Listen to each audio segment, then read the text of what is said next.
तो राजू, श्याम और बाबू भैया हमारे फेवरेट हेरा फेरी के त्रिमूर्ति इस बार सिर्फ 1 मिनट में करोड़पति बनने का गुरु मंत्र देने आ रहे हैं। लेकिन ठहरिए, क्या ये सच में सबको अमीर बनाएंगे या फिर खुद किसी भयंकर स्कैम में बलि का बकरा बनने वाले हैं? बॉलीवुड का सबसे iconic comedy trio Raju, Shyam and Babu Rao is finally making a comeback. Hera Pheri 3 का अनाउंसमेंट ने फैंस के दिलों में एक्साइटमेंट और नॉस्टैल्जिया का सुनामी ला दिया है। पर सवाल ये है कि क्या ये मूवी बॉलीवुड कॉमेडी को एक नई डायरेक्शन दे सकती है? क्या है फैंस की एक्सपेक्टेशंस? क्या आपको राजू की 25 दिन में पैसा डबल स्कीम याद है? क्या बाबू भैया की वो मासूम लेकिन चालाक हरकतें और श्याम की सीधी सादी परेशानियां? भाई अब लगातार फ्लॉप्स के बाद अक्षय से फैंस हेरा फेरी 3 में क्या एक्सपेक्ट कर रहे हैं? क्या अक्षय फैंस को सेटिस्फाई कर पाएंगे? जरा सोचिए, ये तीनों जिनका दिमाग शॉर्टकट्स और कंफ्यूजन में मास्टर है, अगर ये अमीर बनने की क्लास देंगे तो फिर क्या होगा? आज इसी पर सुनेंगे हमारी धमाकेदार और मजेदार थ्योरी। तैयार रहिए हंसते हंसते लोटपोट होने के लिए। तो इस बार तो 25 दिन में पैसा डबल ऐसी कोई फालतू स्कीम राजू के दिमाग में नहीं आएगी भाई, क्योंकि अब वो पुराना वाला राजू नहीं रहा है। तो अब कुछ बड़ा कांड होगा, एक बड़ा स्कैम होगा जिसकी शुरुआत कुछ ऐसे हो सकती है कि एक बड़े टेक कॉन्फ्रेंस का हॉल होगा जहां एक स्क्रीन पर crypto revolution 2.0 be a billionaire in minutes, मतलब कि 1 मिनट में अरबपति बनने का स्लाइड शो चल रहा होगा और चारों ओर बड़े बड़े डिजिटल पोस्टर्स लगे होंगे जिनमें ब्लॉकचेन और एनएफटी के बारे में बातें हो रही होगी। जी हाँ दोस्तों, और एज यूजुअल राजू बड़ी बड़ी बातें करेगा, अपना एक्स्ट्रा ऑर्डिनरी टैलेंट दिखाने की कोशिश करेगा। श्याम बेचारा राजू के पास खड़ा रहेगा जैसे कि वो उसका दोस्त है या फिर पर्सनल सेक्रेटरी, हमें समझ में नहीं आएगा। और बाबू भैया जो अब धोती से लेकर शर्ट पैंट तक अपनी जर्नी तय करने वाले हैं, वो हाथ में लैपटॉप लेकर कुछ खोज रहे होंगे। फिर राजू अकेले सबको बताएगा कि ये देखिए, ये है दुनिया का सबसे बड़ा डिजिटल रिवॉल्यूशनरी आइडिया, एक बार इसमें पैसा लगाइए और आपकी जिंदगी बदल जाएगी। तभी भीड़ में से एक आदमी उससे सवाल कर सकता है कि लेकिन ये काम कैसे करता है? अब राजू जेंटलमैन बनने की एक्टिंग कर सकता है, इंटेलिजेंट बनने की एक्टिंग कर सकता है, पर वो है तो 1 नंबर का जुगाड़ू और बेवकूफ।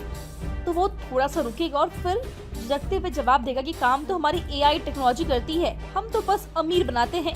और तभी फिर पीछे खड़े बाबू भैया लैपटॉप खोलते हुए कहेंगे कि अरे ये एआई क्या होता है? तेरा दोस्त है क्या? कैसे कैसे दोस्त बनाता है रे तू?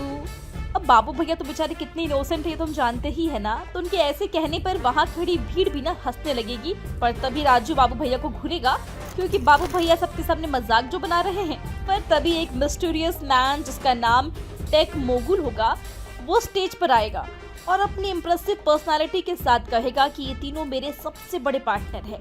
हम लोग मिलकर एक नई क्रिप्टो करेंसी लॉन्च कर रहे हैं जिसका नाम है बाबू टोकन। सिर्फ 10 घंटे में ये आपको करोड़पति बना देगा। अब ये सुनकर बेचारे बाबू भैया हक्का बक्का हो जाएंगे और यही पूछेंगे कि अरे ये बाबू टोकन क्या है, क्योंकि उन्होंने तो यही सोचा होगा ना कि उनकी रिटायरमेंट पेंशन वापस मिल रही है। पर इस सब में भोला भाला हमारा श्याम भी कंफ्यूज हो जाएगा और राजू को फुसफुसा के ये बताएगा कि ये इंसान हमें फंसा रहा है, कुछ तो गड़बड़ है राजू, कुछ तो गड़बड़ है। पर राजू भैया कहाँ किसी की सुनते हैं, उन्हें तो यही लगता है कि अब बहुत सारे पैसे आएंगे, मालामाल हो जाएंगे और सारे प्रॉब्लम छू मंतर हो जाएंगे। इसलिए एक दिन ये तीनों क्रिप्टो दुनिया में यानी कि डिजिटल मनी की दुनिया में कदम रखेंगे, जहां राजू एक फर्जी ब्लॉकचेन एक्सपर्ट से मिलकर नकली एनएफटी खरीद लेगा। श्याम एक लैपटॉप पर ट्रेडिंग क्रिप्टो करेंसी खरीदने की कोशिश करेगा, लेकिन गलती से अपने अकाउंट का पूरा बैलेंस गवा बैठेगा। और बाबू भैया एक फार्मिंग गेम खेलते खेलते सोचेंगे कि उन्होंने असली गेहूं उगा लिया है। पर इतनी बड़ी हेरा फेरी हो रही हो, उसमें 440 वोल्ट का झटका ना लगे, ये कैसे हो सकता है भला? इसलिए एक दिन राजू के लैपटॉप पर अचानक एक मैसेज पॉपअप होगा जो सारा गेम पलट देगा, क्योंकि मैसेज कुछ इस तरह का हो सकता है कि आपका डिजिटल अकाउंट हैक हो चुका है, 1 करोड़ जमा करें वरना आप ब्लैकलिस्ट हो जाएंगे। और तब ये दोनों घबरा कर स्क्रीन की तरफ देखेंगे और बाबू भैया राजू को अपने स्टाइल में पूछेंगे कि अबे ये तेरा क्रांतिकारी प्लान था। फिर घबराते हुए राजू, बाबू भैया और श्याम टेक मोगुल से मदद मांगने जाएंगे और मोगुल उन्हें एक अंडरग्राउंड सर्वर रूम में लेकर जाएगा, जो कि एक अंधेरी जगह होगी जहां चारों तरफ कंप्यूटर स्क्रीनें चमक रही होंगी। तब टेक मोगुल एक मिस्टीरियस स्माइल के साथ कहेगा कि तुम लोग सोच भी नहीं सकते कि ये प्लान कितना बड़ा है, तुम सब तो बस मोहरे हो, असली खेल अब शुरू होगा। और ये सब सुनकर इन तीनों के चेहरे देखने लायक बिल्कुल भी नहीं होंगे और तभी स्क्रीन अचानक से लाल हो जाएगी और एक वार्निंग पॉपअप आएगी कि global cyber attack initiated 10 seconds में ब्लास्ट होगा। इस पर राजू घबराते हुए बोलेगा कि अरे ये क्या कर दिया, और बाबू भैया उसे हैरानी से कहेंगे कि अरे ये तो तेरे एआई वाला खेल है, अब तू ही संभाल। और श्याम बाबू बस एक ही लाइन बोलेगा, अरे इसने तो हमें ही बकरा बना दिया। और इसका मतलब ये हो सकता है कि ये मोगुल डार्क वेब का सबसे बड़ा मास्टरमाइंड होगा। ये डिजिटल मनी की दुनिया में एक बहुत ही बड़ा खतरनाक क्रिमिनल होगा जिसने इन तीनों को बलि का बकरा बनाया होगा। इसका कोई इंटरनेशनल कनेक्शन भी होगा, अंडरवर्ल्ड कनेक्शंस भी होंगे, और फिर इसी से बदला लेने के लिए राजू, श्याम और बाबू भैया को भी इंटरनेशनल स्कैम में उतरना पड़ेगा। तो आपको क्या लगता है, क्या इस बार ऐसी कोई कहानी हमें हंसा कर मार देगी? वैसे जहाँ ये तीनों है वहाँ कुछ भी हो सकता है, क्यों? हेरा फेरी के ट्रायो को एक नई दुनिया में फेंका जाता है, क्रिप्टो करेंसी, एनएफटी और डिजिटल स्कैम्स। राजू, बाबू भैया और श्याम किस तरह से अपने पुराने पैसे कमाने के तरीकों से बाहर निकलते हैं और एक ऐसी जगह पहुंच जाते हैं जहां हर कदम पर उन्हें धोखा देने वाले लोग मिलते हैं। यहाँ तक कि उनका पूरा स्कैम करने का तरीका ही किसी डिजिटल ब्लॉकचेन एक्सपर्ट से सीखने जैसा होता है, जो खुद एक बड़ी धोखाधड़ी के जाल में फंसा हुआ है।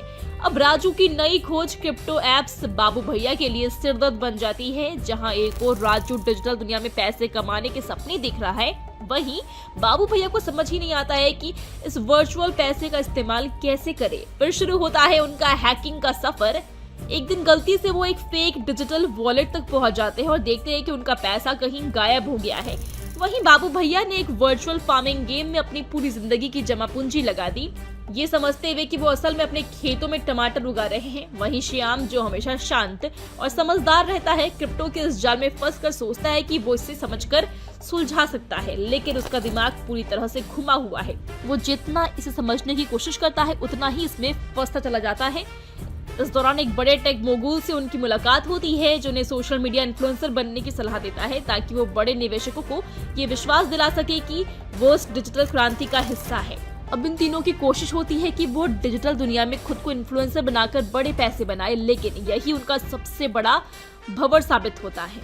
इसके बाद आएगा सीन 2, बड़ा ट्विस्ट। सब उलट पुलट। अचानक जो मोगुल और उसकी टीम इन्हें डिजिटल दुनिया में ले आए थे, वो खुद एक बड़े अंतर्राष्ट्रीय स्कैम का हिस्सा बन जाते हैं। राजू, बाबू भैया और श्याम, जो अब तक खुद को इस दुनिया में समझने की कोशिश कर रहे थे, अब एक बड़े धोखाधड़ी के खेल में फंस जाते हैं। वो न सिर्फ मोगुल से बल्कि ग्लोबल अथॉरिटी से बचने की कोशिश करते हैं, जिन्हें लगता है कि वो एक बड़े कॉन्स्पिरेसी का हिस्सा है। इसी दौरान एक बड़ा साइबर अटैक होता है, जहां एक artificial intelligence system self aware हो जाता है और डिजिटल प्लेटफॉर्म्स को हैक कर देता है, जिससे कि एक सोशल मीडिया मेला लग जाता है और अब ट्रायो को दोषी ठहरा दिया जाता है, हालांकि वो इसमें बिल्कुल भी शामिल नहीं थे। सीन 3, क्लाइमैक्स, महा धोखाधड़ी का पर्दाफाश। अब ट्रायो को ये एहसास होता है कि उनके नाम को साफ करने का एक ही तरीका है, मोगुल और उसके पूरे ऑपरेशन को खत्म करना। तो राजू, बाबू भैया और श्याम अपनी पुरानी चालाकियां अपनाकर पूरा गेम पलट देते हैं। वो एक लाइव वीडियो पर इसे पूरी दुनिया के सामने लाकर मोगुल की धोखाधड़ी का खुलासा कर देते हैं, लेकिन जैसे ही वो शो को करने की कोशिश करते हैं, वो अपने पुराने स्टाइल में ही गलतियां करते हैं और सारी चीजें और भी बड़ी गड़बड़ कर देते हैं। उनका लाइव वीडियो एक वायरल हिट बन जाता है और वो इंटरनेट के स्टार बन जाते हैं, भले ही उन्हें इसकी कोई समझ ना हो। सीन 4, कॉमिक काउज, मजेदार अंत। फिल्म का अंत एक हंसी खुशी वाले नोट पर होता है। राजू, बाबू भैया और श्याम फिर से अपने पुराने तरीके से जीने का फैसला करते हैं, लेकिन इस बार उनकी जिंदगी में कुछ नया जुड़ चुका है। वो अब सोशल मीडिया के सितारे हैं। जी हाँ, राजू, बाबू भैया और श्याम की नासमझी और लापरवाही के चलते सब कुछ पलट जाता है। वो लाख कोशिशों के बाद भी इस डिजिटल दुनिया में अपनी जगह नहीं बना पाते, लेकिन उनके छोटे छोटे अजीबोगरीब काम उन्हें हमेशा के लिए इंटरनेट के स्टार बना देते हैं। फिल्म खत्म होती है, जहां वो हर छोटी गलती और गड़बड़ी के साथ फिर से अपने पुराने अंदाज में वापस आ जाते हैं, लेकिन अब उनकी लाइफ में एक नया ट्विस्ट है। वो सोशल मीडिया पर फेमस हो चुके हैं। तो दोस्तों, इस पर आपका क्या कहना है, हमें कमेंट्स बताएं। साथ ही वीडियो अच्छी लगी हो तो वीडियो को लाइक और शेयर करें। हेरा फेरी 3 सिर्फ एक सीक्वल नहीं, एक स्टेटमेंट है। बॉलीवुड में पहले जहां rom coms and masala action dominate करते थे, वहां अब नॉस्टैल्जिया ड्रिवन कॉमेडीज का स्कोप बढ़ गया है। अगर ये फिल्म हिट हुई तो ये प्रूफ होगा कि कॉमेडी मूवीज भी बॉक्स ऑफिस पर धमाका कर सकती हैं। ये मूवी नए और पुराने फैंस को एक साथ कनेक्ट करने का प्रॉमिस करती है। बाबूराव के legendary one liners and Raju के चालू प्लान्स हर जनरेशन को हंसाने का पावर रखते हैं। पोस्ट पैंडेमिक एरा में जब स्ट्रेस हर तरफ था, एक लाइट हार्टेड मूवी जिसको सबकी जरूरत थी, उस समय ओटीटी पर हेरा फेरी और बाकी कॉमेडी मूवीज ने most watch films on OTT का रिकॉर्ड बनाया था, जिसमें अब हेरा फेरी 3 सिर्फ एक फिल्म नहीं, एक रिमाइंडर है कि लाफ्टर सबसे बड़ी थेरेपी है। इस फिल्म के जरिए नए और पुराने फैंस अपने फेवरेट कैरेक्टर्स के साथ पुरानी यादों में डुबकी लगाएंगे और सिर्फ इंडिया ही नहीं, ग्लोबली भी बॉलीवुड कॉमेडी का एक्सपोजर बढ़ जाएगा। हेरा फेरी का कल्ट स्टेटस ऑलरेडी इंटरनेशनल है और ये मूवी ग्लोबल ऑडियंस को और अट्रैक्ट करेगी। फैंस का एक्साइटमेंट लेवल तो स्काई रॉकेट हो चुका है। सबको बाबूराव का वही क्लासिक स्टाइल एंड राजू का जुगाड़ू माइंड देखना है, लेकिन साथ ही कुछ नए ट्विस्ट एंड सरप्राइजेस के साथ। सोशल मीडिया पे अभी से मीम्स एंड फैन थ्योरीज का फ्लड आया हुआ है। सब स्पेकुलेट कर रहे हैं कि क्या ये ट्रायो एक नए प्रॉब्लम में फंसेंगे, क्या नए कैरेक्टर्स ऐड होंगे, क्या डायलॉग्स फिर से मीम्स बन जाएंगे। फैंस बस एक चीज चाहते हैं, मूवी अननेसेसरली कॉम्प्लिकेटेड ना हो। सिंप्लिसिटी एंड रिलेटेबल ह्यूमर ही हेरा फेरी फ्रेंचाइजी का यूएसपी है। हेरा फेरी फ्रेंचाइजी का लेगेसी इतना बड़ा है कि एक्सपेक्टेशन के साथ प्रेशर भी उतना ही ज्यादा है। बॉलीवुड में कई सीक्वल्स फ्लॉप होते देखे गए हैं, जहां unnecessary nostalgia and flat jokes ने फैंस को डिसअपॉइंट किया। फैंस को बस ये डर है कि कहीं ये मूवी भी ओवर द टॉप या फोर्स ना लगे। अगर मेकर्स ने बैलेंस रखा एंड एक टाइट स्क्रिप्ट डिलीवर की तो हेरा फेरी 3 ब्लॉकबस्टर बनने से कोई नहीं रोक सकता। अगर हेरा फेरी 3 सक्सेसफुल हुई तो ये बॉलीवुड कॉमेडी को एक नया बूस्ट दे सकती है एंड फिर कल्ट क्लासिक्स का रिवाइवल हो सकता है, जैसे अंदाज, अपना अपना 2 एंड वेलकम 3 जैसी मूवीज बनने का स्कोप बढ़ जाएगा। ये फिल्म स्टार पावर को भी रिवाइटलाइज करेगा, जैसे कि अक्षय कुमार, सुनील शेट्टी एंड परेश रावल के करियर में एक नए चैप्टर की शुरुआत कर जाएगा। सबको एक ही चीज का इंतजार है, क्या बाबूराव के उठा ले रे बाबा एंड राजू श्याम की नोकझोंक फिर से वही मजा दे पाएगी, और क्या हेरा फेरी 3 बॉलीवुड में एक नई कॉमेडी वेव स्टार्ट कर पाएगी। ये सब तो ट्रेलर रिलीज करने के बाद ही पता चलेगा, लेकिन एक बात तो पक्की है, मूवी थिएटर्स में लाफ राइड गारंटीड है। सो तैयार हो जाइए अपने फेवरेट ट्रायो के साथ एक नए रोलर कोस्टर राइड के लिए। Hera Pheri 3 is not just a movie, it's an event. Well, आपके इस पे क्या विचार हैं हमें कमेंट सेक्शन में जरूर बताइएगा। And till then keep watching Bollygrad studios. तो हेरा फेरी सिर्फ एक फिल्म नहीं, बल्कि अब हमारी जिंदगी का हिस्सा बन चुकी है और उम्मीद करते हैं कि डेफिनेटली हेरा फेरी 3 भी इसमें जुड़ जाएगी। पर अब आइए जानते हैं कि आखिर क्यों हेरा फेरी फ्रेंचाइजी इतनी खास और दिल के करीब है हमारे। नंबर 1, आइकॉनिक डायलॉग्स और क्रेजी फैन बेस। हेरा फेरी और फिर हेरा फेरी के डायलॉग्स आज भी सोशल मीडिया से लेकर हमारे रोजमर्रा की बातचीत तक छाए रहते हैं, जैसे उठा ले रे बाबा, 25 दिन में पैसा डबल। दिखने में टेंशन है पर अंदर से बिल्कुल मस्ती है। तो ये सिर्फ डायलॉग्स नहीं बल्कि टाइमलेस पंच लाइन बन गए हैं। इन डायलॉग्स ने कॉमेडी में नया ट्रेंड सेट किया और ये हर जनरेशन के लोगों को हंसी का डोज देने में कामयाब रहे। तो हेरा फेरी 3 में हम कुछ मेमोरेबल डायलॉग्स की उम्मीद कर सकते हैं। नंबर 2, भुलाए नहीं जा सकते वाले किरदार। बाबूराव, डेफिनेटली आपने उर्फ परेश रावल जी का कैरेक्टर देखा, यानी एक चप्पल पहने वाला भोला लेकिन चालाक किरदार जिसकी मासूमियत और अंदाज हर सीन को क्लासिक बना देता है। फिर राजू उर्फ अक्षय कुमार, ये तो बस पैसे के पीछे भागने वाला इंसान है लेकिन दिल का काफी अच्छा लड़का है जिसके सपने एंड स्ट्रगल से हर कोई रिलेट कर पाता है। और फिर श्याम और सुनील शेट्टी, ये एक सीधा साधा शाई और थोड़ा गुस्सैल बंदा है जो हर परेशानी को सुलझाने की कोशिश करता है। और इन तीनों की केमिस्ट्री इतनी जबरदस्त है कि आप उन्हें बार बार देखना चाहते हैं। तो इस बार इस केमिस्ट्री का हट के वर्जन देखने में मजा आएगा। नंबर 3, रिलेटेबल ह्यूमर एंड जुगाड़ वाली जिंदगी। तो हेरा फेरी का असली जादू इसकी कहानी में छिपा है, जैसे कि पैसे की तंगी। अब राजू, श्याम और बाबू भैया की लाइफ में पैसे कमाने का जो जज्बात है वो हर आदमी के अंदर है। फिर है जुगाड़ और परेशानियां। अब कभी फोन कॉल का कंफ्यूजन तो नकली नोटों का जाल। कॉमेडी के पीछे छिपा इमोशन इसे खास बनाता है। तो इनकी गड़बड़ी, उनकी गलतफहमियां, इसके बाद ही हंसी मजाक पूरी फिल्म को एक रिलेटेबल केओस में बदल देता है। तो अब इस बार क्या जुगाड़ होगा, god knows. Number 4, evergreen watch value. अब हेरा फेरी जैसी फिल्म है जिसे आप कितनी बार भी देखो बोर नहीं होगे। हर बार देखने पर कुछ नया मजेदार डायलॉग या सीन पकड़ में आ ही जाता है और इसकी सिचुएशनल कॉमेडी एंड टाइमिंग इतनी परफेक्ट है कि यह हर बार उतना ही फ्रेश लगता है। नंबर 5, साफ सुथरी और परिवार के साथ देखने वाली फिल्म एंड कॉमेडी। बिना किसी वल्गर कंटेंट या डबल मीनिंग जोक्स के हेरा फेरी ने साबित कर दिया कि क्लासिक कॉमेडी कैसे बनाई जाती है। ये उन गिनी चुनी फिल्मों में से एक है जिसे आप पूरी परिवार के साथ बैठकर देख सकते हैं। मतलब कुछ सीन्स के दौरान चैनल बदलने की कभी नौबत आती ही नहीं। वैसे देखा जाए तो काफी इंटरेस्टिंग सीन्स के साथ ये बहुत कुछ दिखाता है। हंसी का डबल डोज और एक इमोशनल टच इसे हर एज के लोगों के लिए स्पेशल बनाता है। तो हेरा फेरी फ्रेंचाइजी सिर्फ एक फिल्म नहीं, ये हमारे दिन भर की टेंशन को भूलने वाली तरीका है। इसकी कहानियां, कैरेक्टर्स एंड डायलॉग्स ने हमें ये सिखाया कि मुश्किलें चाहे जितनी बड़ी क्यों ना हो, हंसी में उनका हल ढूंढा जा सकता है। ये वही वजह है कि फिल्म हमेशा हमारे दिलों में खास बनी रहती है। और अब इन सारी चीजों का नेक्स्ट लेवल का जस्टिस हेरा फेरी 3 दे, ये हमारी उम्मीदें हैं। तो अब आप बताइए कि किस चीज के कारण हेरा फेरी आपके लिए फेवरेट है। हमें कमेंट सेक्शन में जरूर बताइएगा। And till then keep watching Bollygrad studios. Hera Pheri की कास्ट जो अक्षय कुमार, सुनील शेट्टी और परेश रावल से बनी है, उन्होंने अपने करियर में काफी फ्लॉप्स भी देखे हैं। अक्षय कुमार का करियर 90s के एंड तक काफी अनसर्टन था। उस टाइम उनकी कई फिल्म फ्लॉप हुई थी, जैसे मैं खिलाड़ी तू अनाड़ी, जानवर और क्षत्रिय। उस पीरियड में अक्षय के लिए बॉक्स ऑफिस पे स्ट्रगल था, लेकिन हेरा फेरी ने उनका करियर बदल दिया और उन्होंने कॉमेडी जॉनर में अपनी पहचान बनाई।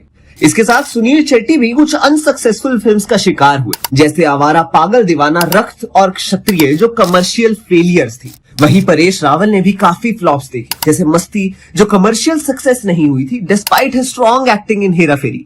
अब अगर हेरा फेरी 3 की बात करें तो इस फिल्म का इम्पैक्ट कास्ट के पास्ट फेलियर्स के बावजूद काफी स्ट्रॉन्ग हो सकता है। अक्षय कुमार की स्टार पावर और हेरा फेरी फ्रेंचाइजी की लेगेसी की वजह से ऑडियंस काफी एक्सपेक्ट कर रही है। हेरा फेरी और फिर हेरा फेरी दोनों फिल्म्स अब तक कॉमेडी क्लासिक्स बन चुकी हैं, इसलिए उनका गुडविल और फैन फॉलोइंग काफी ज्यादा है। तो अगर कास्ट के पास्ट फेलियर्स को देखा जाए तो हेरा फेरी 3 के लिए मिक्स्ड एक्सपेक्टेशंस हो सकती हैं, लेकिन हेरा फेरी का ब्रांड वैल्यू काफी स्ट्रॉन्ग है और अगर फिल्म का कंटेंट अच्छा हुआ तो ये फ्रेंचाइजी का फ्यूचर सेफ है। हेरा फेरी 3 के लिए ऑडियंस काफी एक्साइटेड है क्योंकि ये फ्रेंचाइजी एक कल्ट स्टेटस एंजॉय करती है। फैंस को उम्मीद है कि अक्षय अपने आइकॉनिक रोल्स एज राजू में वापस अपनी फ्लॉलेस टाइमिंग और चार्म लेकर आएंगे। अक्षय के साथ सुनील शेट्टी और परेश रावल का यूनियन देखने के लिए सभी बहुत ज्यादा बेसब्र हैं और ये फिल्म पूरे नॉस्टैल्जिया और नए कॉमेडी एलिमेंट्स का कॉम्बिनेशन बन सकती है। ये भी एक फैक्ट है कि अगर हेरा फेरी 3 अच्छा परफॉर्म करे तो ये अक्षय के लिए एक रिसर्जेंस पॉइंट हो सकता है जो उनके डाउनवर्ड ट्रेंड को रिवर्स कर सकता है। लेकिन अगर ये मूवी एक्सपेक्टेशन से कम डिलीवर करे तो ये उनकी सारी स्टार पावर के ऊपर एक नया क्वेश्चन मार्क लगा सकती है। इसलिए फैंस काफी कॉशियस ऑप्टिमिज्म के साथ इस फिल्म का इंतजार कर रहे हैं। आप किस फेवर में हैं हमें कमेंट सेक्शन में अपनी राय जरूर बताएं और देखते रहिए हमारा चैनल बॉलीग्राड स्टूडियोज।